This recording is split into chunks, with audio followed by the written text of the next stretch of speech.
அதனுடைய அடிப்படையில் தான் நினைவு கூறக்கூடிய வகையிலே தான் இப்படிப்பட்ட தியாகிகள் எல்லாம் உயிர் தியாகம் செய்திருக்கின்றார்கள்.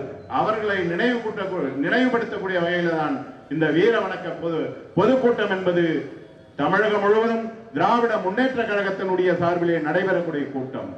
அப்படிப்பட்ட தமிழுக்கும் தமிழ் இனத்திற்காகவும் பாடுபட்டு கொண்டிருக்கக்கூடிய இயக்கம் தான் திராவிட முன்னேற்ற கழகத்தினுடைய இயக்கம் என்பதை தமிழக மக்கள்கள் உணர்வார்கள்.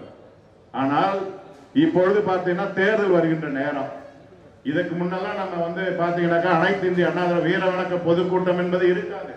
இன்னைக்கு பார்த்தாக்கா செஞ்சில பேனர் வச்சிருக்காங்க. கடந்த ஆண்டு வீர வணக்க பொதுக்கூட்டம் நடந்தது அதிமுகவுல கிடையாது. ஆனால் இந்த ஆண்டு தேர்தல் வருகின்ற பொழுது அப்பொழுது திடீரென்று அவர்களுக்கு மொழி மீது தமிழ் இனத்தின் மீது பற்று வந்து விட்டது போல இருக்கு, வியாபாரம் செய்வதற்காக. இதையெல்லாம் தமிழக மக்கள் இளைஞர்கள் நல்ல தெளிவாக உணர்ந்திருக்கிறார்கள்.